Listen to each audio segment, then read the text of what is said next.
Quantum mechanism base பண்ணி particles பார்த்தீங்க அப்படின்னா 2 டைப்பாக பிரிக்கலாம். ஒன்று வந்து ஃபெர்மியான், இன்னொன்று வந்து போசான்.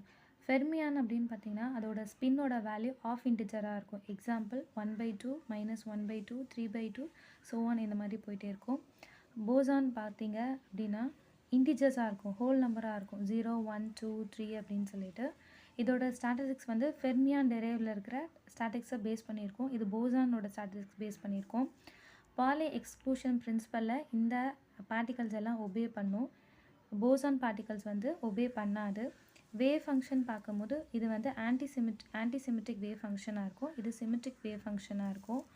இதோட முக்கியமான ரோல் என்னன்னு பார்த்தோன்னா மேட்டர்ஸ் ஃபார்ம் பண்ணுறதுக்கு, அதாவது ஒரு ஆட்டம் ஒரு மாலிகுல் ஃபார்ம் பண்ணுறதுக்கு ஃபெர்மியான்ஸ் வந்து யூஸ் ஆகுது. இது பார்த்தீங்க அப்படின்னா யூஸ்வலாக செமிகண்டக்டரில் யூஸ் ஆகுது போசான்.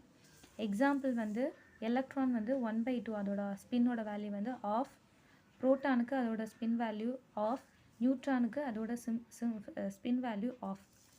போசானில் எக்ஸாம்பிள் வந்து ஃபோட்டானோட ஸ்பின் வேல்யூ 1, ஆல்ஃபா பார்ட்டிகல்ஸ்க்கு கால்குலேட் பண்ணும்போது 0, இன்னொன்று பை மீசானுக்கும் போசானோட எக்ஸாம்பிள் தான்.